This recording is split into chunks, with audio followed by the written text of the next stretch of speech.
sampai dengan ayat 8. Ini yang Tuhan titipkan kepada saya untuk menyampaikan ini, ya.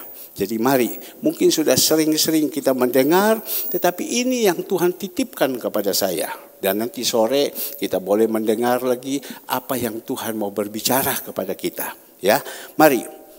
2 Timotius 4 ayatnya yang pertama, penuhilah panggilan pelayananmu, ya. Di hadapan Allah Kristus Yesus yang akan menghakimi orang yang hidup dan yang mati. Aku berpesan dengan sungguh-sungguh kepadamu demi pernyataannya dan demi kerajaannya. Jemaat, ayo ayat 2 keras. Beritakan firman, siap sedialah, baik atau tidak baik waktunya. Nyatakanlah apa yang salah, tegurlah dan nasihatilah dengan segala kesabaran dan pengajaran. Karena akan datang waktunya orang tidak dapat lagi menerima ajaran sehat. Tetapi mereka akan mengumpulkan guru-guru menurut kehendaknya untuk memuaskan keinginan telinganya. 4. Mereka akan memalingkan telinganya dari kebenaran dan membukanya bagi dongeng. Ayo jemaat yang keras, tetapi kuasailah dirimu dalam segala hal. Sabar, menderita, lakukanlah pekerjaan pemberita Injil dan tunaikan tugas pelayananmu. Ayo 6 jemaat, mengenai diriku, darahku sudah mulai dicurahkan sebagai persembahan dan saat kematian sudah dekat. 7. Aku telah mengakhiri pertandingan yang baik. Aku telah mencapai garis akhir dan aku telah memelihara iman. 8. Sekarang telah tersedia bagiku mahkota kebenaran yang akan dikaruniakan kepadaku oleh Tuhan Hakim yang adil pada hari tetap. Bukan hanya kepadaku, melainkan juga kepada semua orang yang merindukan kedatangannya. Nah, baik Bapak Ibu yang dikasihi Tuhan, ini menceritakan juga tentang kedatangan Tuhan kita Yesus Kristus. Rasul Paulus, kita tahu itu Rasul Paulus itu siapa? Rasul Paulus itu adalah orang yang akhlaknya jelek, ya, sifat jelek, watak karakter jelek, segalanya jelek, ya. Bahkan orang yang mengikuti Tuhan, dia punya rencana di dalam hatinya untuk pergi ke Yerusalem. Orang yang mengikuti Tuhan, dia rencana membunuh, dia rencana memenjarakan mereka. Itu kan jahat sekali. Tapi kita melihat dan kita tidak boleh putus asa. Kalau ada di dalam kehidupan kita ada yang jahat, kita jangan berpikir gimana caranya kita bisa berubah. Ya, tapi kita melihat pada waktu dia pegang surat sakti, dia pergi sampai di Damaskus atau Damsyik, dia ketemu dengan Tuhan. Ya, Tuhan menjamah hatinya dan Tuhan izinkan dengan kuasa yang begitu luar biasa, sinar kemuliaan daripada Tuhan, dia jatuh. Hari ketiga, ya, sampai selama 3 hari. Tapi kita melihat situ dengan bertemunya Tuhan, dia berubah. Kita berharap, ya, kita yang sudah mengikuti Tuhan, dengan bertemunya Tuhan, kita berubah. Dengan mendengarnya firman Tuhan, kita berubah. Kalau kita tidak berubah, percuma. Tapi Rasul Paulus ini berubah betul-betul, ya. Dan pada waktu itu dia berubah, dia berusaha melayani. Tapi waktu itu banyak orang mencegah dia, banyak orang mau membunuh dia. Ya, tapi dia terus karena dia sudah dipilih sama Tuhan. Dia bisa jalan karena apa? Tuhan menyertai dia. Nah, pagi hari ini dalam pelayanan dia ketemu dengan ada satu orang, ya, yaitu Timotius. Kita tahu Timotius ini neneknya dikatakan di situ yang sayang sama dia. Neneknya namanya Eunike. Jadi Timotius dari kecil yang kebanyakan menginjil kepada Timotius, yang mendidik Timotius, yang mengajar Timotius, yang ajarkan Timotius kepada Tuhan, itu neneknya. bimbing terus kepada dia, bimbing terus. Sehingga Timotius ini berubah dan saat itu dia ketemu dengan Rasul Paulus. Dan Rasul Paulus melihat sifat watak karakter daripada Timotius itu, senang Rasul Paulus, cocok, rohnya cocok. Orang bilang ring satunya Rasul Paulus. Nah, kita melihat dan waktu dilihat di situ Rasul Paulus panggil dia, Timotius, ayo di sini. Engkau sudah dipilih sama Tuhan. Menjadi apa? Menjadi hamba Tuhan. Sehingga dia tuliskan di situ, Timotius, ya, di surat yang kedua, penuhilah panggilan pelayananmu. Ya, penuhilah panggilan pelayanan. Rasul Paulus berkata kepada Timotius, engkau sudah Tuhan pilih, ya, jadi hamba Tuhan. Penuhilah panggilan. Ya, kita tahu. Coba kita buka Efesus 4 ayat 11.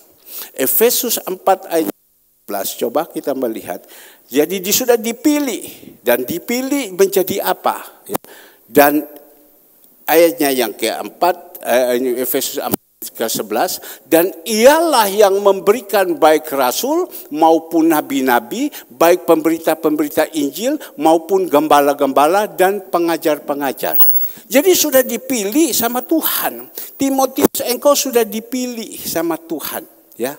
Bukan dipanggil, dipilih, sudah dipilih. Seperti Raja Daud, ini orang yang saya pilih karena Tuhan tahu hatinya. Sama dengan Timotius, Rasul Paulus bilang, engkau sudah dipilih. Jadi kita bisa melihat orang yang sudah dipilih atau datang menyodorkan diri jadi hamba Tuhan lain. Kalau orang sudah dipilih sama Tuhan, itu pasti Tuhan sudah atur. Dipilih, dipakaikan menjadi apa? Menjadi rasul, ada. Ya, menjadi siapa lagi? Nabi, ada. Menjadi penginjil, ada. Menjadi gembala dan menjadi pengajar. Ya, sudah dipilih sama Tuhan. Tuhan sudah pakai kepada Timotius ini, Timotius, aku sudah pilih engkau. Ayo, kalau Tuhan sudah pilih kita, kita jalan. Ya, jangan penuhi, Tuhan panggil kepada kita, penuhi. Jangan sampai kita tidak mau. Kalau kita tidak mau, nanti kita sendiri yang susah.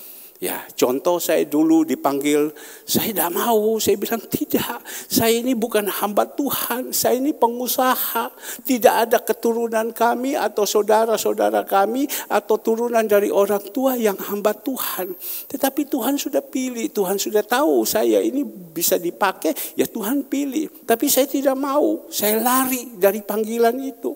Dan apa yang terjadi waktu saya lari dari panggilan, saya mengalami tekanan-tekanan diizinkan Tuhan mengalami tekanan-tekanan. Sampai saya sudah tidak berdaya lagi, baru saya hands up. Oke Tuhan, saya mau. Ya, saya mau. Jadi kita kalau sudah dipilih Tuhan, kita bisa tahu ada orang yang dipilih Tuhan, ya kita bisa melihat bagaimana. Ada orang yang tidak dipilih Tuhan, tetapi dia datang sodor hidupnya jadi supaya dipakai Tuhan. Karena keadaan dunia ini susah, daripada pusing lebih baik orang bilang co Yesus. Ya, banyak benar co Yesus. Ya, jadi seperti begitu. Jadi kemarin saya pikir-pikir, iya ya, saya dipilih Tuhan, tapi sampai saat ini saya masih tetap setia kepada Tuhan. Bahkan Tuhan izinkan lagi diperbesarkan pelayanan-pelayanan, yaitu pelayanan kasih yang Tuhan pakai. Kemarin saya sedang duduk berbicara dengan istri saya tentang pilihan Tuhan, saya melihat, oh iya ya, coba video sedikit, dan ini orangnya dah tahu. Anak-anak semua sudah pulang dari pelayanan, ya, sudah pulang dari pelayanan, di gereja sudah tidak ada orang, hanya dia saja. Dia kerja apa? Coba kita melihat. Tolong videonya sedikit. Dia tidak tahu. Ya, coba agak cepat sedikit, bisa? Dia tidak tahu apa yang dia perbuat. Coba kita melihat. Ya. Dia tidak tahu apa yang dia perbuat. Saya berpikir-pikir kalau bukan pilihan Tuhan pasti tidak mau. Dia lebih baik kalau si umpama begini-begini, ya dia pergi jalan-jalan saja. Tidak mau. Tapi karena dia sudah dipilih sama Tuhan, hatinya terbeban. Kita melihat sudah selesai dia sapu ini. Dia lap segalanya semua. Saya bilang, kamu lihat ini. Ya. Dia dipilih. Ya, seperti kayak gini. Saya tidak pernah berpikir bahwa dia ini tahu ini siapa. Ada yang tahu? Tak kasih permen sama saya. Ya, ini saudara Andre. Ya, sudah pulang semua. Putar lagi sekali. Sudah pulang semua. Dia angkat ini, dia lap semua. Sudah pulang. Dia atur ini semua. Kalau bukan pilihan Tuhan, tidak mau Bapak Ibu. Kok hari Sabtu kok datang ke sini? Ya, mau jalan-jalan. Ya. Jadi ini sudah adalah pilihan Tuhan. Saya bersyukur kepada Tuhan. Ya, anak saya dua-dua itu benar-benar mereka dipilih sama Tuhan melayani. Ya, kita melihat tadi pelayanan yang ada di Pacitan. Saya tidak memaksa mereka. Ya, mereka sendiri yang punya mau ikut pergi pelayanan. Coba Bapak Ibu buka kemarin kita ada pelayanan 3 tempat. Ya, ada 3 tempat kita punya pelayanan. Satu untuk di sekeliling gereja, yang kedua untuk Kembang Kuning, yang ketiga ini anak-anak kita yang pergi melayani. Saya tidak memaksa, tetapi mereka sendiri yang punya beban.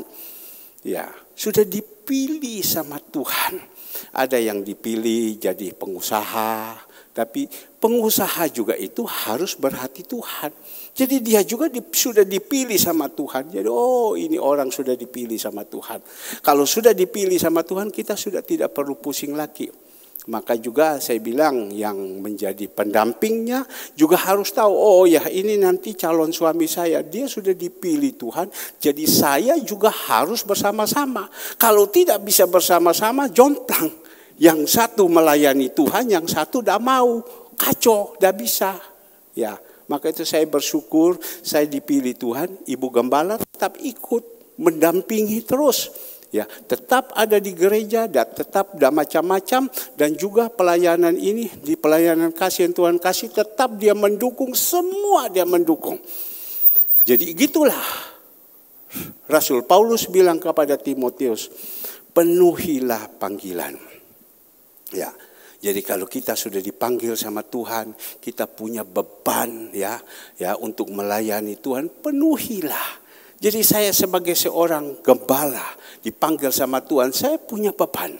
Saya tidak pernah berpikir jumlahnya jemaat, saya tidak pernah berpikir. Yang penting saya bagaimana jemaat ini bisa berubah. Itu kuncinya saja. Ya.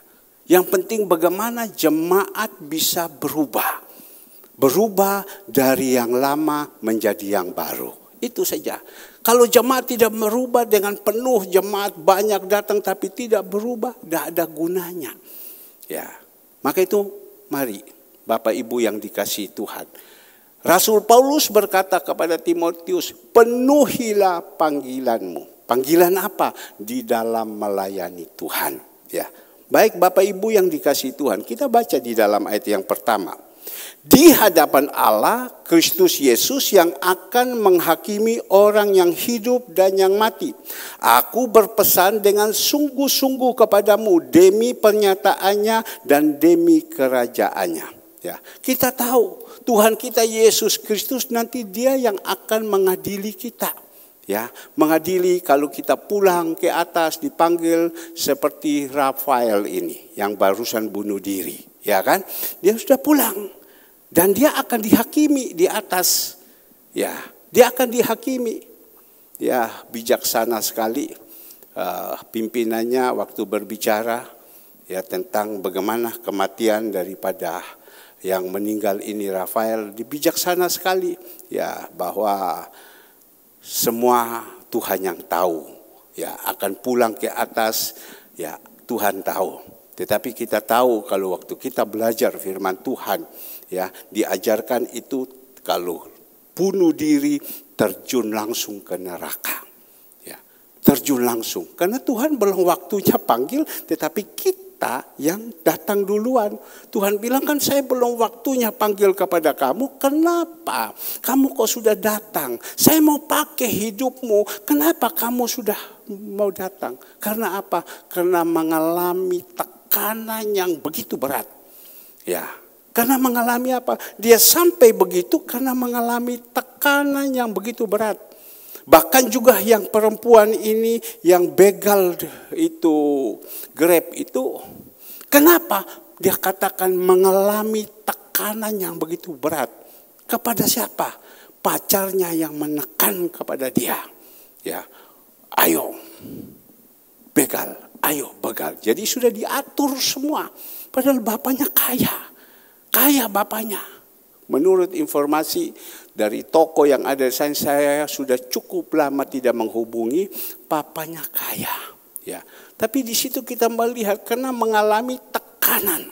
Jadi kita ini jadi anak-anak Tuhan membutuhkan rohani kita ini harus kuat. Ya, kalau rohani kita tidak kuat waktu kita mengalami tekanan, ya Bapak Ibu kita tidak kuat, paling kita mengatakan lebih baik saya mati saja. Ya kan? Lebih baik saya mati saja daripada macam begini. Saya tidak kuat, lebih baik saya mati, saya bunuh diri, saya tidak kuat.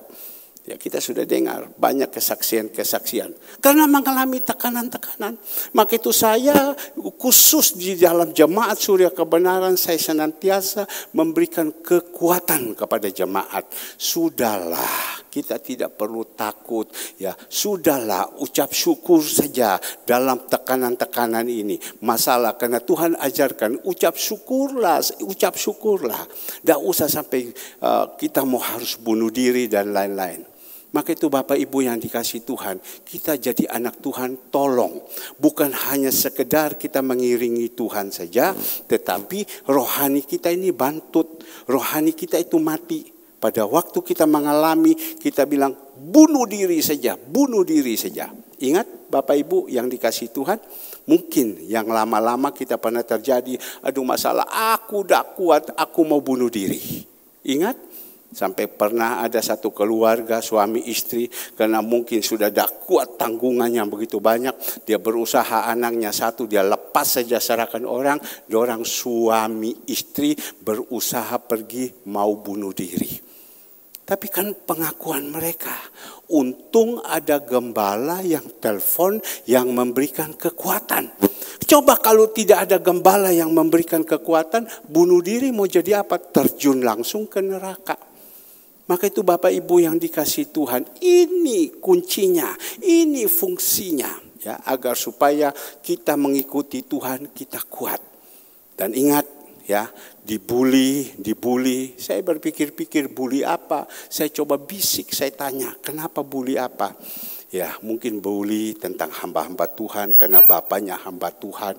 Ya, dibully, wah papamu jadi hamba Tuhan, makan uang perpuluhan, makan uang kolekte. Orang kalau dengar macam begitu, kalau rohaninya tidak bagus kan malu.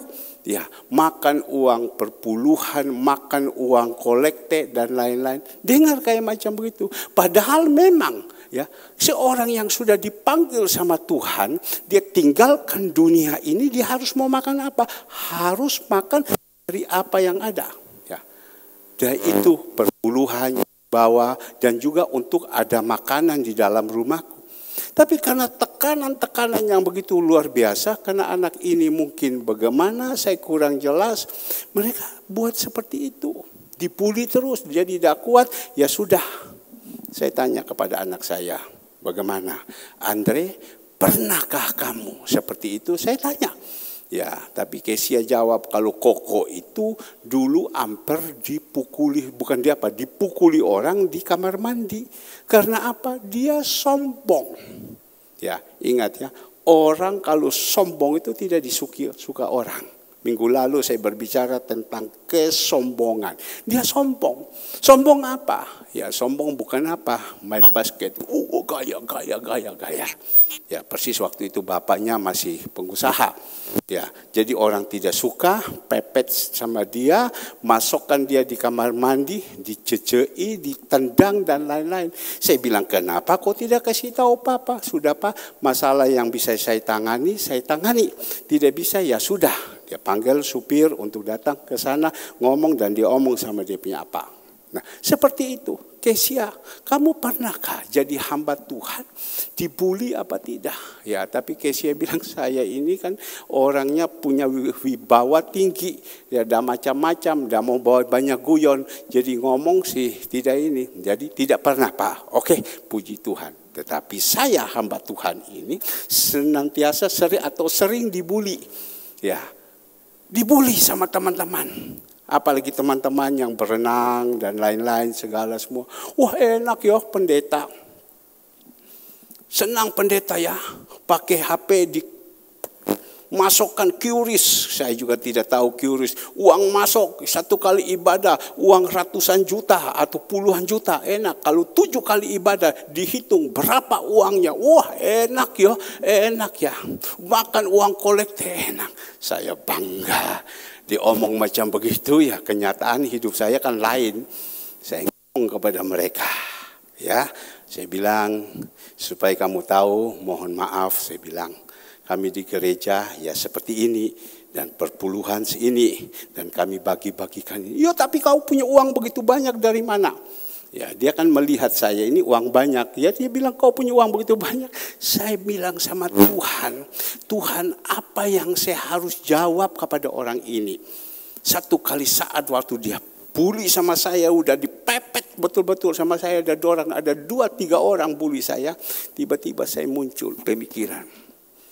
Saya jujur sama kamu. Karena orang-orang ini yang punya pabrik, punya apa segala semua sombong. Ya mereka sombong. Saya bilang kamu tahu. Saya punya uang begitu banyak. Tahu bagaimana? Pada waktu saya dipanggil Tuhan. Tiba-tiba itu muncul hikmat. Pada waktu saya dipanggil Tuhan melayani. Ya kan saya jual. Saya punya harta-harta. Kapal-kapal saya jual. Padahal kapal saya itu kan tenggelam. Ya, saya jual. Habis saya jual, saya dapat uang itu. Saya belikan dolar. Nah, dia diam. Saya belikan dolar, sesudah saya belikan dolar, dolarnya tidak naik, hanya begitu-begitu saja. Saya jual itu dolar, saya beli emas. Ini kan otak bisnis semua mereka. Mereka hitung, wih kapal 1 biji itu berapa? Ya, kalau dijual sama waktu itu dolar, mereka hitung dolar punya harga berapa. Dan diambil dibelikan emas. Wih berarti kau punya emas berapa banyak? Hikmat itu yang Tuhan kasih sama saya dan saya berbicara kepada mereka. Ya, saya bilang ampun saya Tuhan. Ya, saya ini. Tapi ini hikmat karena apa? Mereka bully saya. Kau makan uang kolekte, kau makan ini segala. Bocap. Saya bersyukur kepada Tuhan. Maka itu saya tidak terlalu berambisi untuk wah itu saya. Sebab ini akhir zaman. Tetapi memang sebenarnya harus seperti itu. Ya, seperti harus itu. Hidupnya harus seperti itu. Tapi di situ Bapak Ibu yang dikasihi Tuhan. Tuhan izinkan sama saya berbicara kepada mereka. Dan sekarang kalau mereka datang ketemu sama saya. Mereka mau minta pinjam uang. Pak, emasnya 1 jual Pak. Saya pinjam Pak. Atau ayo kita kerja sama. Mau pinjam, saya pinjam 20 miliar, 30 miliar. Ya saya punya emas, itu kan ada sama Mas Budi, ada Mas John, Mas apa segala. Itu kan emas saya. Mas Lindung kan semua. Mas Hengki, itu emas-emas saya. Nah Bapak Ibu yang dikasih Tuhan. Jadi mereka sudah tidak bisa bully lagi. Maka itu penting sekali kita ini dekatkan diri sama Tuhan. Sehingga waktu mengalami masalah kita berhikmat untuk berbicara. Dan sampai saat ini mereka tidak pernah berkata-kata lagi itu. Cuma mereka kalau ngomong, sudahlah yang paling kaya ini Pak Pendeta. Ya, emasnya banyak. Ya, ada Mas Hengki. Ya, Mas Toga Sirait, ada Mas John. Ya, semua emasnya banyak. Karena emas sekarang harganya 1 juta lebih. Kalau seumpama 1 kilo saja berapa. Dan mereka hitung kira-kira Pak Herman punya emas itu berapa banyak. Karena dia jual kapal sekian banyak dan uang itu dibelikan emas. Jadi naik, wah sampai ada yang berkata, hebat ya. Tasuannya Pak Herman itu hebat ya. Nah Bapak Ibu yang dikasih Tuhan. Seperti itu, dibully. Jadi kita ini harus banyak dekatkan diri sama Tuhan. Agar supaya waktu ada orang yang menghina kepada kita, kita tidak down. Kita tetap bisa membalikkan keadaan kepada mereka. Itu penting. Karena Tuhan kita lebih besar. Roh Tuhan itu lebih besar daripada mereka. Tuhan itu ada dalam hidup kita. Dia berikan hikmat. Kita tahu Salomo dia tidak pernah minta kaya. Tuhan saya tidak minta kaya. Saya hanya satu minta hikmat. Ayo jemaat, banyak usahakan mendekatkan diri sama Tuhan, minta hikmat. Ya, Tuhan nanti kasihkan hikmat kepada kita untuk supaya kita bisa mengalami apa yang ada di depan, apa yang harus kita jawab. Kita jadi orang jangan sampai jadi hong-hong, orang bilang gong-gong, bodoh-bodoh. Jangan. Kita jadi anak Tuhan itu harus betul-betul mengerti bagaimana kita harus menghadapinya. Nah, Bapak Ibu yang dikasihi Tuhan, kembali lagi firman Tuhan, ya. Dan nanti ada satu saat, ya, kita pulang, kita akan menghadapi takhta pengadilan Kristus, ya. Akan mengalami takhta pengadilan Kristus. Apa yang kita perbuat di dalam dunia ini menyertai di atas. Takhta pengadilan Kristus, yaitu Tuhan kita Yesus Kristus. Dia yang mengadili orang yang hidup dan orang yang mati. Nah, saya percaya Bapak Ibu semua sudah tahu. Maka itu Rasul Paulus beritahukan kepada Timotius, ayo Timotius berbicara kepada jemaat yang saat ini engkau sedang gembala. Berfirman kepada mereka, katakan kepada mereka, siap sedia baik atau tidak baik, waktunya nyatakan apa yang salah. Ya, Timotius itu seorang gembala. Timotius itu seorang pengajar. Dia pasti tahu, si orang gembala itu dia pasti tahu apa yang salah, apa yang benar. Nyatakan, berbicara kepada mereka. Memang hari-hari yang terakhir ini sudah banyak orang sudah tidak mau menerima teguran. Sudah tidak mau. Hari Kamis itu saudara Ale khotbah tentang teguran. Ya, kemarin hari Sabtu dia berbicara juga tentang teguran. Banyak orang sudah tidak mau menerima teguran. Tapi kita Bapak Ibu yang dikasihi Tuhan, kita tahu kalau itu jemaat Tuhan, yang Tuhan percayakan jemaat itu tidak semua itu domba. Pasti juga ada kambing dan domba. Domba itu bisa menerima itu teguran. Tetapi kalau kambing kita tegur, wah kalau udah cocok dengan hatinya, marah, dia benci, dia waduh jengkel, sudah kepahitan. Bisa kelihatan mukanya dan bisa kelihatan, bisa merasakan auranya bahwa ini dia tidak bisa terima. Padahal orang itu menegur kan untuk demi kebaikan. Ya, kalau kita tahu teguran itu salah, kita salah tegur, ternyata kita tidak lakukannya, sudah. Anggap saja itu satu ujian. Tapi kalau teguran ini memang kita salah, segera kita angkat kaki Bapak Ibu. Berbalik. Daripada yang lama itu tinggalkan. Ya, jadilah yang baru, itu yang Tuhan minta. Maka itu Rasul Paulus katakan kepada Timotius, Timotius, kamu lakukan ini, beritakan firman, siap sedialah, baik atau tidak baik waktunya, nyatakanlah apa yang salah. Ya, apa yang salah? Seorang gembala, dia butuh punya pengalaman banyak. Ya, apa yang salah? Nyatakan. Barusan mungkin sore datang lagi orang ini. Dia datang minggu sore, selesai ibadah, dia bilang sama saya, Pak, saya mau minta Bapak doakan saya. Oh ya, baik. Ternyata masuk di situ, selesai dia punya istri ngomong, kamu ngomong sudah. Ya, ngomong sudah kepada Pak Gembala ini, ya, padahal dia bukan berjemaat di sini, dia berjemaat di ada satu gereja. Di situ kamu ngomong, kamu punya masalah ini. Dia bilang, saya Pak Gembala kan sudah tahu masalah saya, ya cuma sekarang kamu omong lagi. Jadi dia ceritanya apa?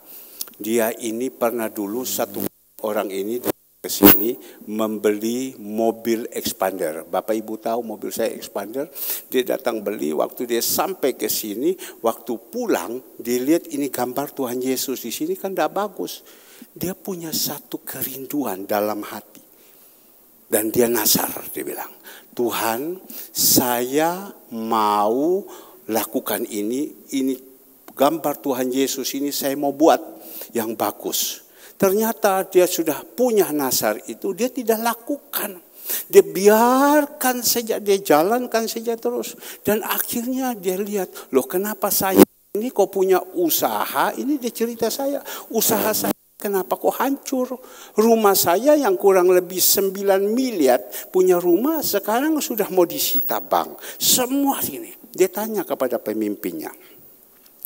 Pemimpinnya dia bilang kenapa? Jadi pemimpin bilang, engkau ada salah apa? Engkau coba cerita. Dan dia cerita, dia pernah datang ke sini, dia beli mobilnya hamba Tuhan di sini. Oh ya Pak Herman, ya. Saya bernasar, ada gambar Tuhan Yesus itu. Saya bilang, Tuhan, saya mau bikin ini. Ternyata saya nasar begitu saja, saya tidak lakukan. Jadi gembalanya membuka Pengkhotbah 5 ayat 3 dan 4. Coba kita melihat. Pengkhotbah 3 ya, Pengkhotbah 5 ayat 3, 4, 5. Coba kita melihat. Gembalanya bukakan ini. Coba agak cepat sedikit. Pengkhotbah 5 ayat 3, 4 dan 5. Ya. Coba. Bisa agak cepat sedikit bukakan Pengkhotbah? Ya. Kalau engkau bernasar kepada Allah, jangan menunda-nunda. Menepatilah janji karena ia tidak senang kepada orang-orang bodoh. Tepatilah nasarmu. Ya. Kan kau bernasar, kau berjanji. Ya. Jangan kau tunda, tidak boleh, tepati nasarmu. Lanjut. Ya, ayatnya yang keempat ini untuk jemaat. Lebih baik engkau tidak bernasar daripada bernasar tetapi tidak menepatinya. Lanjut. 5. Jangan mulutmu membawa engkau ke dalam dosa dan janganlah berkata di hadapan utusan Allah bahwa engkau kilaf. Apakah perlu Allah menjadi murka atas ucapan-ucapanmu dan merusak pekerjaan tanganmu? Bernasar. Ya. Kepada siapa? Lanjut. Ya. Karena sebagaimana mimpi banyak, demikian juga perkataan sia-sia banyak, tetapi takutlah akan Allah. Bernasar.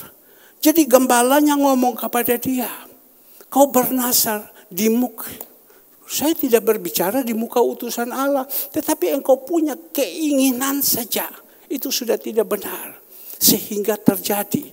Maka itu firman Tuhan itu jangan sampai kita tidak jalankan.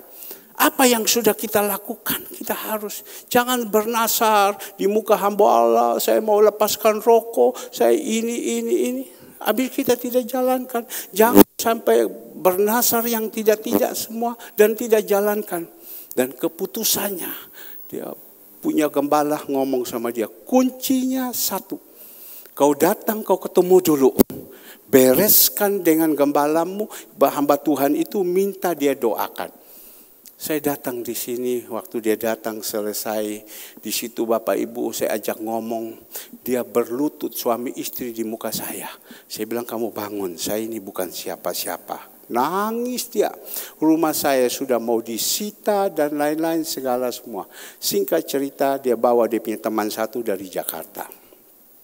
Sudah habis itu berbicara, baru mereka ngomong. Mereka mau kerja batu bara. Mau kerja batu bara. Jadi dia bilang, sebelum saya hancur, sekarang saya mau kerja batu bara. Batu bara kamu kerja dengan siapa? Ya PT ini gini-gini. Loh saya ingat, loh itu kan teman saya. Langsung saat itu saya telepon, saya berbicara. Karena pernah orang ini yang mau beli pabriknya, ada dari Jakarta ini, dulu pernah dengan saya ada kerja sama dan dia beli kapal saya. Dan singkat cerita saya berbicara, ya sudah. Berapa hari yang lalu dia bawa temannya dari Jakarta lagi perempuan, datang ke sini minta saya doakan. Karena apa? Nasar. Jadi kita perlu tegur, kita jadi anak-anak Tuhan. Kita tidak boleh bernasar apapun untuk urusan sama Tuhan. Sebab kalau kita bernasar apapun urusan sama Tuhan, nanti kita yang susah. Karena ini adalah kebenaran firman Tuhan. 25 tahun. Ya, 25 tahun saya melayani dan ada beberapa orang yang datang kepada saya nasar. Nasarnya apa? Nanti pastorimu ini kalau pasang lantai saya yang pasang. Nanti Keramik saya kasih. Tapi waktunya mau pasang ini keramik, selesai dia tidak mau. Dia marah lagi. Dan akhirnya dia mengalami kesusahan demi kesusahan. Dan akhirnya saat ini dia punya rumah atau dia punya harta yang begitu banyak, surat-suratnya sudah tidak ada sama dia lagi. Dan dia pernah datang bernasar sama saya akan beli engkau sebuah mobil. Saya tidak minta. Dan dia bilang, kau mau beli mobil nanti saya kasih. Ternyata pada waktu itu diizinkan, dia tidak mau. Tapi kan Tuhan itu tahu apa yang menjadi kebutuhan-kebutuhan, Tuhan akan cukupkan. Maka itu Bapak Ibu, seperti pagi hari ini, kita diizinkan ditegur. Jangan kita bernasar. Tidak boleh. Ya, saya pesan kepada jemaat Tuhan, jangan kita bernasar, tidak boleh. Lakukan apa yang kita jalankan, kita kepingin jalankan, kepingin jalankan. Jangan kita bernasar. Nah itu teguran. Seperti pagi hari ini, kita mendapatkan teguran tadi tentang nasar. Kalau mungkin saat ini sebelum kita makan dan minum tubuh darah Yesus ada di dalam hati kita, kita pernah bernasar. Kalau kita tidak bisa lakukan, kita selesaikan.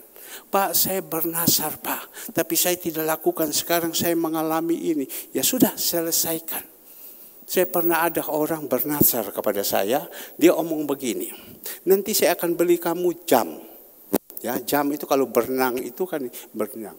Jam. Habis itu waktu dia bilang mau beli jam, segala, aduh sudah tidak usah. Tapi dia ngomong mau beli jam. Tapi pada waktu itu dia tidak beli dan lain-lain, dia tidak beli, ya sudah mengalami persoalan masalah. Sudahlah, tidak usah lagi. Saya bilang, sini saya doakan kamu, tidak usah. Ganti aja jam dengan jeruk. Ya sudah selesai, dikasih saya jeruk 2 kilo, makan jeruk. Waktu itu dia pergi Batu, dia beli jeruk, ya sudah kasih sama saya. Selesai, sudah saya bilang habis. Jangan kita bernasar di muka utusan Allah. Ini teguran, ini satu pelajaran. Itu penting sekali. Coba kita melihat di dalam ayat yang keempat ya. Ayatnya yang keempat. Coba Pengkhotbah 5 ayatnya yang keempat. Lebih baik engkau tidak bernasar daripada bernasar tetapi tidak menepatinya. Kelima coba. Ya, jangan mulutmu membawa engkau ke dalam dosa dan janganlah berkata di mana? Di hadapan utusan Allah. Di hadapan utusan Allah. Ya. Ini satu teguran. Kita berbicara dengan kasih di hadapan utusan Allah. Ada banyak orang bernasar, saya mau jadi hamba Tuhan karena dalam ini. Tapi habis itu lari. Ya sudah, kau sudah bernasar sama Tuhan. Dari jemaat kita banyak yang sekolah Alkitab, banyak yang tidak jadi. Bahkan mungkin mereka sudah naik, sekarang mereka turun. Ya, mereka turun. Karena apa? Mereka nasar dan kayak saya lihat keadaan mereka tidak bagus. Bukan baik-baik banget, tidak bagus. Karena sudah bernasar. Ya. Dia sudah bernasar. Makanya Bapak Ibu yang dikasihi Tuhan, ini adalah teguran. Ya, teguran untuk kita. Agar supaya kita hati-hati. Ya, mulut itu dijaga. Tidak boleh sembarang untuk bernasar. Dan dia katakan di dalam ayat kedua tadi, 2 Timotius 4 ayat kedua, beritakan firman Tuhan, siap sedialah baik atau tidak baik waktunya. Nyatakanlah apa yang salah. Tegurlah dan nasihatilah dengan segala kesabaran. Ya. Rasul Paulus bilang kepada jemaat, kepada Timotius, tegurlah dengan kesabaran. Seperti pagi hari ini, saya sebagai seorang hamba Tuhan, saya menyampaikan tegur dengan segala kesabaran. Ya, memang tidak bisa kita keras, tidak bisa. Apalagi akhir zaman, orang sudah tidak mau lagi. Ya, sifat karakter itu orang kalau sudah akhir zaman banyak yang jelek, Bapak Ibu. Memang diizinkan, karena apa? Mereka menghadapi masalah. Ya, kita tegur mereka dengan kasih. Mereka ada yang mau dengar, ada yang tidak mau dengar. Karena dia katakan di dalam ayatnya yang ketiga, karena akan datang waktunya, keluar. Karena akan datang waktunya, orang tidak dapat lagi menerima ajaran sehat. Karena akan datang waktunya. Kapan? Ya ini sekarang ini. Orang bilang tanda-tanda Tuhan mau datang. Peperangan di mana-mana, peperangan. Kita melihat di Israel itu, yaitu dari Libanon atau dari mana itu kirim itu rudal, itu merah. Ya, itu bangunan-bangunan meledak semua. Ya, sampai orang bilang, aduh, ini perang betul-betul luar biasa. Ini tanda Bapak Ibu. Jangan kita sepelekan, jangan kita sibuk dengan dunia saja. Ya. Tanda-tanda ini, orang-orang akhir ada waktunya, orang sudah tidak mau dengar lagi firman Tuhan. Orang hanya cari telinga untuk mengenakan telinga. Cocok dengan telinga kita. Ayo, wah hebat kamu, hebat kamu, hebat kamu. Dah mau ditegur. Ya, cuma hanya hamba-hamba Tuhan, waduh hebat kamu ya hebat, ayo duduk di sini hebat. Orang senang seperti itu. Kalau suruh tegur dosa kan tidak enak. Mematikan daging, ya, mematikan daging. Ayo, angkat. Kebanyakan orang kan kepingin dibombongi. Senang itu kalau dibombongi, ya. Sebab banyak orang mengatakan sekarang ini dongeng-dongeng. Yang suka menyenangkan telinga. Teguran-teguran dosa mereka sudah tidak mau lagi. Ini akhir zaman dosa, akhir zaman seperti ini. Mari Bapak Ibu yang dikasihi Tuhan. Saya melihat orang itu waktu dia datang kepada saya. Dia susah sekali. Pak, rumah saya sudah difoto Pak. Jadi rumah kamu di mana? Dharma Husada. Ini bang sudah mau sita Pak. Ya sudah kita doakan saja. Ya, maka itu satu pengalaman jangan kita lakukan lagi. Ya, jangan lakukan lagi. Minta ampun sama Tuhan. Kira-kira Tuhan ampuni enggak? Ampun, ya, saya bilang. Tuhan pasti ampuni. Tuhan pasti ampuni. Tuhan bilang dosamu merah seperti kermisi, Tuhan sanggup membuat putih seperti salju. Ya. Bapak Ibu yang dikasihi Tuhan, ini satu teguran. Saya berpikir Tuhan, ini teguran apa? Kita tidak tahu. Mungkin ada di dalam hati kita nasar. Ya, jangan kita entengkan. Kita tidak boleh. Nanti kalau kita mengalami kesusahan, repot. Tidak boleh. Ya, kadang kita itu kalau sudah mengalami enak dan lain, wah nasar sudah, saya mau lakukan ini, saya mau lakukan ini. Tapi pada waktu itu nasar dan tidak dijalankan. Itu yang repot. Maka itu ada kata mengucap syukurlah dalam segala hal, baik dan tidak baik. Nasar itu penting sekali. Saya tidak tahu, itu saudara Lisian juga jarang-jarang ke gereja. Dia bilang, Om, kenapa saya tidak pindah dari gereja ini? Saya ada nasar, dia bilang. Cuma nanti saya mau tanya dia, nasar apa kamu? Ya, ada nasar apa? Maka itu kalau biasa kalau sudah ada itu plastik-plastik yang sudah habis, Ibu Gembala kirim, minta Lisian kirim plastik-plastik, cepat dia kirim. Tapi dia malas untuk beribadah di rumah saja. Dia bilang saya ada nasar sama Tuhan. Ya, maka itu Bapak Ibu yang dikasihi Tuhan, kita sudah belajar tentang nasar. Ya, jangan kita lakukan itu. Kalau kita sudah nasar, kita harus lakukan. Jangan sampai tidak. Seperti saya sudah nasar, saya jadi hamba Tuhan. Saya tidak mau lagi keluar mana-mana. Saya ikuti saja. Apa yang Tuhan arahkan kepada saya jalankan. Apa yang Tuhan jalankan, saya bersyukur anak-anak saya, istri senantiasa mendukung. Kita melihat ya, kalau bukan anak-anak saya yang mendukung, pelayanan kasih ini tidak jalan. Mana ada yang mau pergi antar, setiap minggu itu pergi antar. Ya, tetapi untung anak-anak saya mereka lakukan semua ini. Tetapi kita melihat lakukan ini, Tuhan tolong semua. Tuhan buka jalan. Nah, kembali lagi Bapak Ibu yang dikasihi Tuhan. Ayat yang ketiga, karena akan datang waktunya orang tidak dapat lagi menerima ajaran sehat, tetapi mereka akan mengumpulkan guru-guru menurut kehendaknya untuk memuaskan keinginan telinga. Di situ Rasul Paulus sudah berbicara, mereka akan mengumpulkan guru-guru, ya, memanggilkan hamba-hamba Tuhan untuk membawakan pemberita-pemberita, untuk membuat nubuat-nubuat yang disenangkan oleh jemaat-jemaat Tuhan. Kuncinya satu Bapak Ibu. Kalau mau doa kita dijawab, benarkan dulu ini. Ya, kalau kita tidak benarkan kita punya kehidupan percuma. Tidak ada gunanya. Benarkan dulu ini. Bapak Ibu, kita memberikan makan ya 400 sekian bungkus. Pada waktu saya pergi ke sana, saya bilang, saya lakukan setiap Sabtu. Saya lakukan setiap Sabtu. Saya nasar. Oke, Tuhan tahu. Saya nasar, saya pasti jalankan. Tapi dalam hati saya, dana dari mana? Uang ini bukan sedikit. Bapak Ibu yang dikasih Tuhan, pada waktu minggu lalu saya nasar, ya di situ Tuhan bisa kirim 1 minggu itu uang sekian juta. Saya bingung. Yang tidak ada itu jadi ada. Tapi jangan ikut sama saya. Saya bingung, kok ada masuk uang seperti macam begini. Jadi lancar, mau pergi belanja-belanja aja, ada semua, ada dana. Yang tidak mungkin itu mungkin. Nah, ini menceritakan bahwa Tuhan kita itu hidup. Ya, Tuhan itu hidup dan kita bisa jalankan semua. Kemarin habis saya sudah kirim supaya Bapak Ibu ya juga dapur-dapur tahu. Saya sudah kirim di jemaat, di sekeliling jemaat. Malam saya cek kepada pengurus yang ada.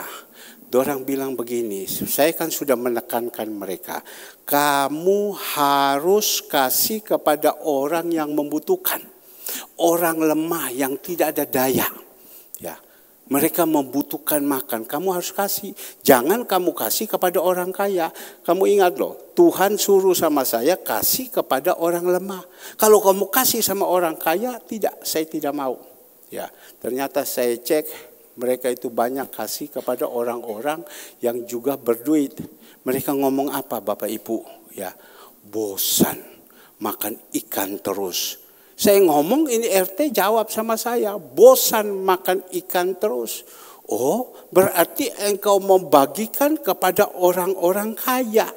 Orang-orang yang berduit. Ya memang orang-orang berduit itu, makannya itu pasti kepingin yang di atas. Suruh makan itu, yang minggu lalu oke.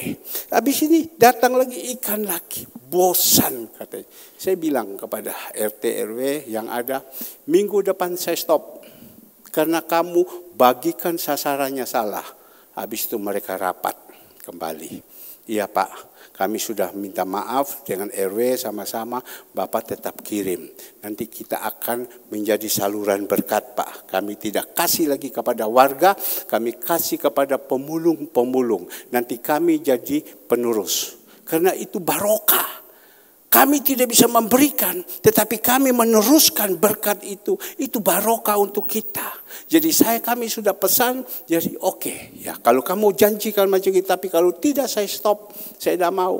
Dengan ada begitu saya coba cek di Pacinan sana, itu orang-orang sana. Mereka sudah ngomong, kamu setiap Sabtu sudah dijanjikan mau kirim makanan. Kalau kamu mau terima makanan itu yang gratis, kamu terima. Tapi kalau tidak, ya mau tuntut banyak-banyak, kamu pergi saja di restoran. Minta pilih ini, pilih ini, pilih ini. Tapi kalau sudah gratis ya terima. Oh mereka bilang, Pak kita mau Pak. Tidak apa-apa, kita makan. Ya kita makan. Ya saya bilang kalau makan oke, saya tetap jalan. Tapi kalau kamu mau pilih-pilih, karena yang Tuhan sudah siapkan ini ikan. Tuhan sudah siapkan ikan. Jadi ikan yang kita jalankan. Maka itu nanti dapur-dapur ya coba dibuatkan lebih indah lagi. Supaya mereka makan ya saya lihat barusan ada suir-suir apa segala semua bagus ya. Jadi jalankan. Ya, kita juga jadi penyambung tangannya Tuhan. Maka itu Bapak Ibu yang dikasih Tuhan. Bahwa sekarang apa yang dikatakan Rasul Paulus. Bahwa tidak ada lagi sekarang orang itu mau terima ajaran sehat. Teguran-teguran sudah tidak mau. Mereka mau yang mengenakan telinga. Bapak Ibu, kalau teguran-teguran itu untuk membawa kepada kita ke dalam jalan yang benar. Ya, bukan bawa kepada jalan yang salah. Ya, jadi kalau kita menerima teguran, mari kita terima baik-baik ya segala semuanya. Tadi malam saya panggil anak saya, dua-dua Saya ngomong kepada mereka, saya menasihati mereka. Ya, menasihati mereka, ini seperti ini seperti ini. Kalian harus tahu ya. Jadi ada teguran-teguran, mereka bisa terima. Kalau tidak bisa terima teguran-teguran, ya salah kamu. Papa kasih sama kamu nasihat. Ini adalah teguran-teguran untuk demi kamu. Terima ini teguran. Orang yang bisa menerima teguran itu disenangi Tuhan. Tapi orang yang tidak bisa menerima teguran itu kebencian bagi Tuhan. Nah, lanjut Bapak Ibu yang dikasihi Tuhan. Kita melihat ayatnya yang keempat. Mereka akan memalingkan telinganya dari kebenaran dan membuka bagi dongeng. Ini dosa akhir zaman. Mereka akan memalingkan kebenaran. Firman Tuhan disampaikan, mereka keluar. Tutup telinga, tidak mau. Ini dosa akhir zaman. Tidak tahu kan apa yang disampaikan tadi. Mereka tutup telinga. Bahkan mereka punya kepala, mereka tidak mau angkat. Mereka tutup. Itu dosa akhir zaman. Orang itu kalau dengar firman Tuhan, dengar baik-baik, renungi baik-baik, resapi, iya ya, saya salah ya. Ini kan tidak, mereka tutup telinga. Amsal Salomo bilang apa? Amsal 13 ayat ke-13, coba. Amsal 13 ayat 13, mereka tutup mereka punya telinga. Siapa yang meremehkan firman? Firman sekarang kan sedang disampaikan. Siapa yang meremehkan firman, ia akan menanggung akibatnya. Coba jemaat, renungkan baik-baik. Siapa yang meremehkan firman, ia menanggung akibatnya. Ayo Bapak Ibu, silakan. Remehkan firman Tuhan itu. Waktu firman Tuhan sampai ambil HP, main, cari brosur, segala semua. Kalau saya ambil, saya hanya lihat satu. Oh ya ini, gini. Oke, baik. Pak, saya gini. Ya sudah, kirimkan kembali kepada dia. Ya sudah, selesai. Tapi waktu saya pegang itu HP, saya dengar apa yang diomongi. Ya, ada orang meremehkan firman. Orang kalau sudah meremehkan firman, Tuhan bilang engkau akan menanggung akibatnya. Akibat susah itu pasti ada. Tidak ada akibat senang. Tetapi dia katakan, tetapi siapa yang taat kepada perintah akan menerima balasan yang baik. Ayo jemaat, ya. Kita dengar baik-baik apa yang dipesankan. Kita renungkan baik-baik. Wah, ini teguran untuk saya ini. Teguran untuk saya. Sudah, jangan kita keraskan hati. Zaman sekarang sudah tidak ada keras hati. Ini tabur tuai. Ya. Ini kelapa itu langsung jatuh tidak kemana-mana di atas kepala kita. Ya, jangan. Kita sudah pernah mengalami banyak masalah-masalah. Kita ingat masalah lampau kita. Bagaimana? Ya, kita seperti ini. Remehkan semua. Anggap bahwa ini firman seperti ini. Tabrak sini. Tidak. Karena kita ini disayangi. Jadi kita diomongi Tuhan. Kalau kita tidak sayangi, Tuhan jadikan anak gampang. Biarkan saja. Jangan, tidak boleh kita remehkan ini firman. Ini firman ini adalah Tuhan sendiri. Jadi Tuhan bilang siapa yang meremehkan dia akan tanggung akibat.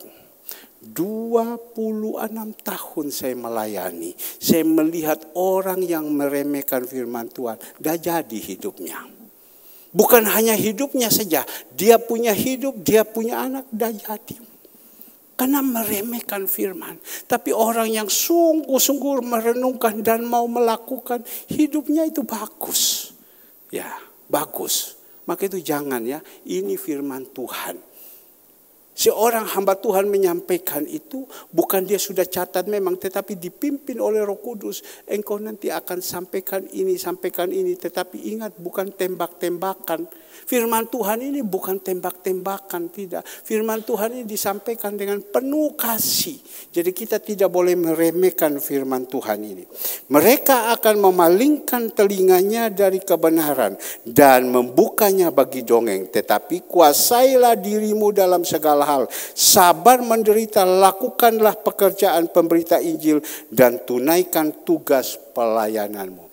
Rasul Paulus berbicara kepada Timotius, engkau jadi gembala, nanti waktu engkau menyampaikan firman Tuhan ada yang meremehkan, ayo belajar penguasaan diri, jangan emosi. Memang akhir zaman sudah seperti ini. Sudahlah, jalankan saja. Ada penguasaan diri. Memang orang-orang seperti macam begitu banyak.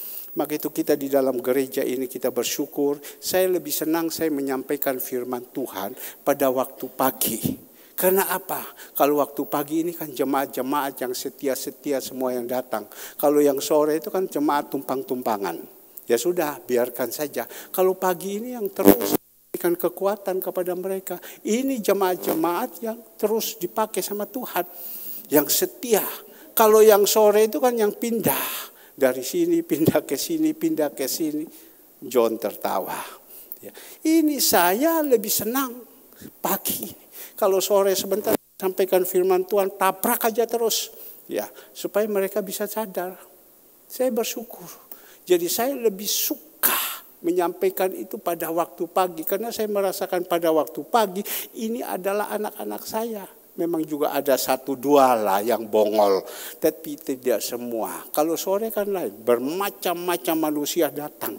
Ya, datang tanpa Alkitab, datang tanpa apa, pokoknya. Tapi kalau pagi ini saya punya beban. Ya, kalau sore ya sudah. Kita doakan, kita injili, mereka bisa dengar, mereka mau bertobat, alhamdulillah, puji Tuhan. Tapi kalau tidak ya mau bagaimana? Sebab zaman sekarang banyak sekali orang yang keras hati. Orang yang tidak mau bertobat.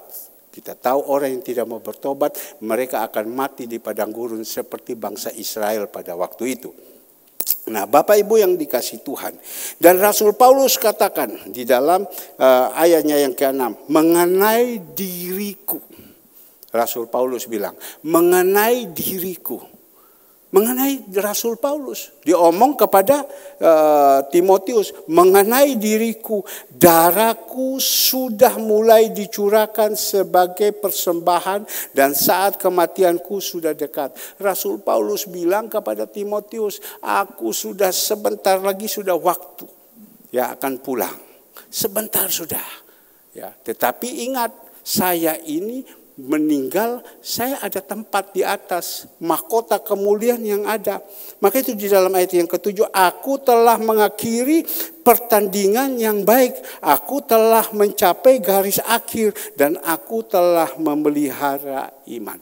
Rasul Paulus ini jalankan betul-betul kebenaran. Dia setia dari kecil ke besar. Dia jalankan semua apa yang menjadi perintah-perintah Tuhan. Baru dia dapat mahkota kemuliaan itu sudah menjadi milik saya. Bapak Ibu yang dikasih Tuhan, kalau Bapak Ibu tidak setia sama Tuhan, tidak lakukan kebenaran firman Tuhan, jangan kita berharap mahkota kemuliaan kita dapat. Coba kita melihat tadi. Aku telah mengakhiri pertandingan yang baik, aku telah mencapai garis akhir dan aku telah memelihara iman. Lanjut. Sekarang telah tersedia bagiku mahkota kebenaran yang akan dikaruniakan. Jadi kalau kita mau mendapatkan mahkota kemuliaan, kita harus setia sama Tuhan. Saya duduk tadi di sini, saya bilang, Tuhan, orang-orang ini yang mau mendapatkan mahkota, kalau mereka tidak setia, mereka malas-malasan, apakah ini juga nanti pulang ada tempat di atas? Tidak ada. Dapat mahkota, tidak ada.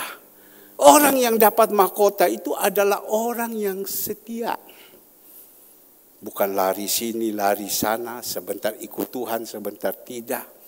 Ya, bukan bilang saya sudah percaya Tuhan langsung selamat. Tidak. Jalankan dulu ini.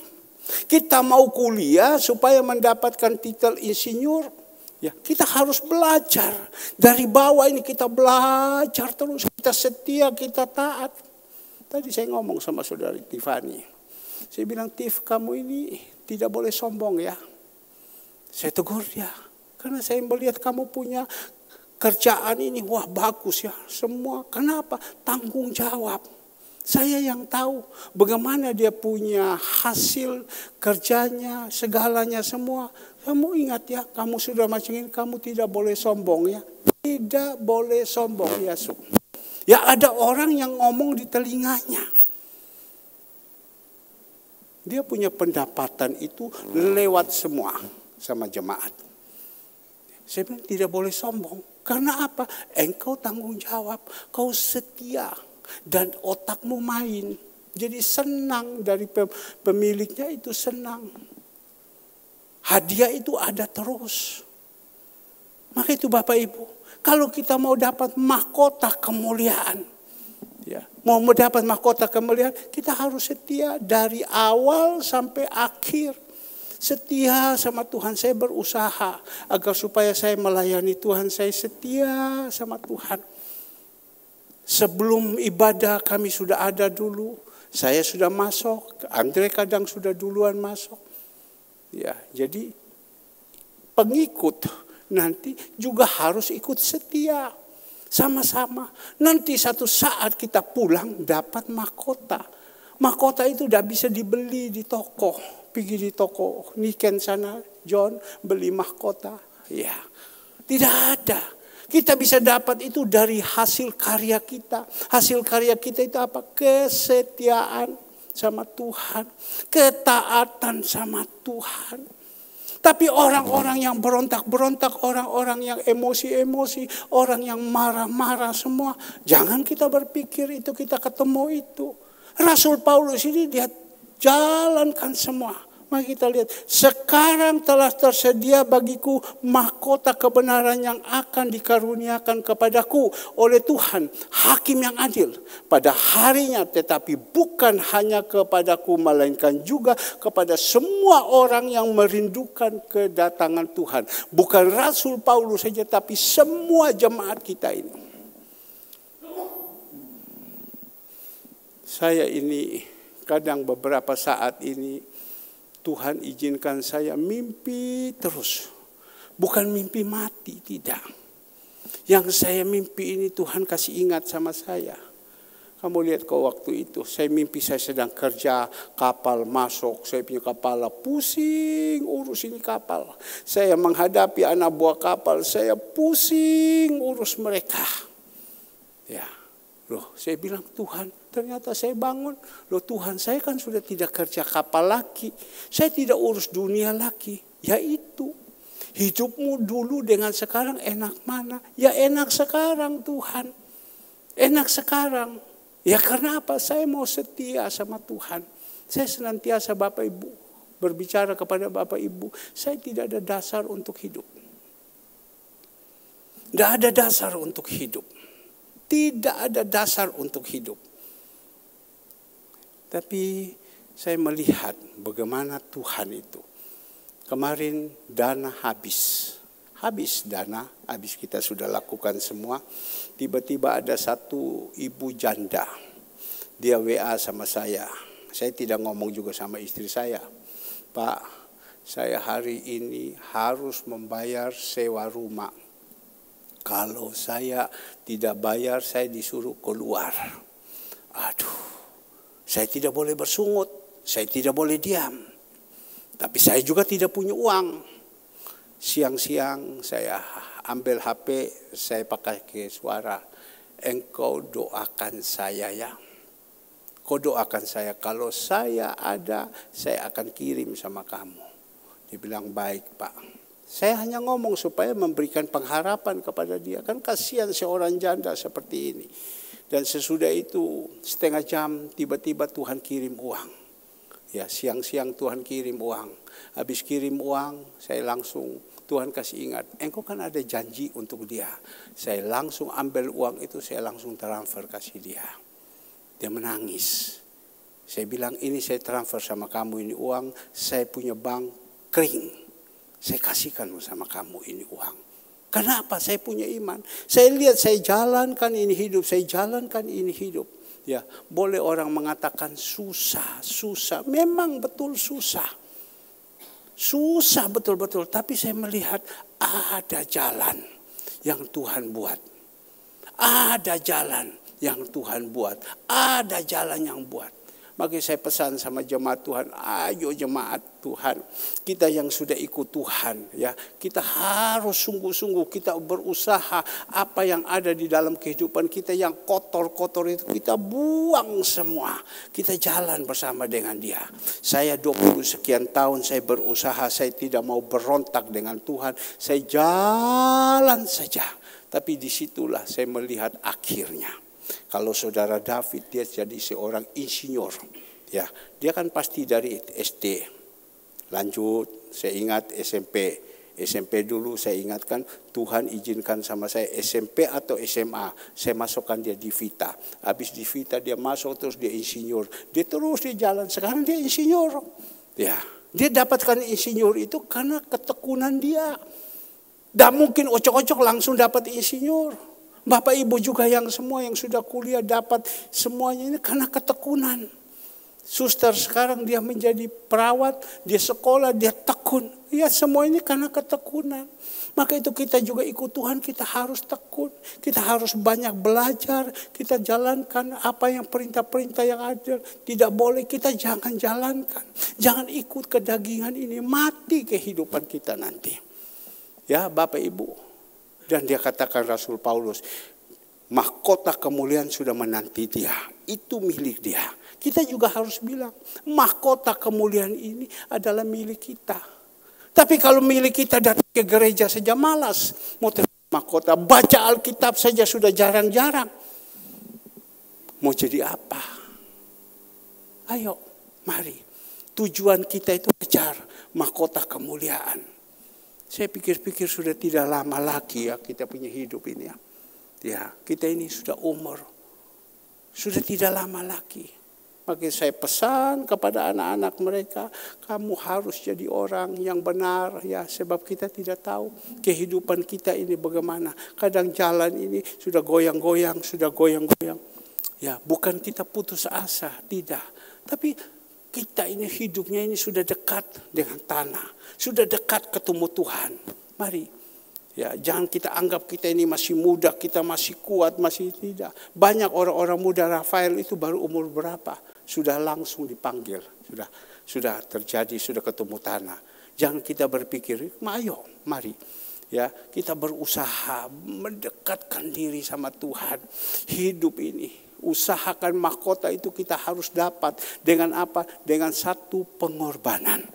Ya, kita mau mendapatkan mahkota itu Rasul Paulus dia punya satu pengorbanan. Ada pengorbanan. Saya lihat saudara Ivon kemarin, saya pikir wah Ivon, sorry, udah datang lagi nih, saya bilang ini latihan nih Ivon. Saya lihat dari CCTV, oh Ivon ada. Dia datang. Pengorbanan dari sana datang. Kadang doa malam saya lihat, oh Ivon tidak ada, oh ya jauh ya. Ya sudahlah.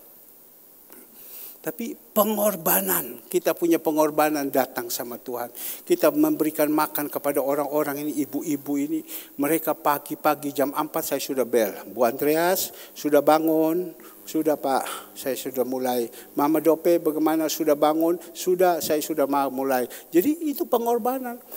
Selesai doa pagi, saya ambil mobil, langsung saya pergi, ambil mereka. Ya, buat semua itu makanan-makanan bawa ke sini.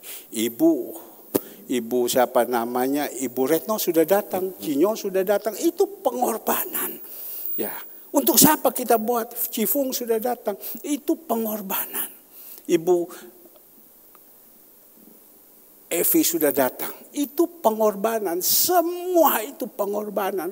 Tuhan lihat semua apa yang menjadi kita lakukan semua ini.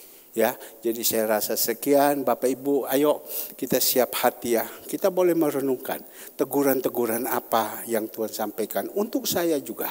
Ya, saya ada nasar apa yang sehingga saya ini kita pikir-pikir ya, dan sebentar kita makan dan minum tubuh dan darah Yesus. Ayo pemusik singar. Haleluya, mari.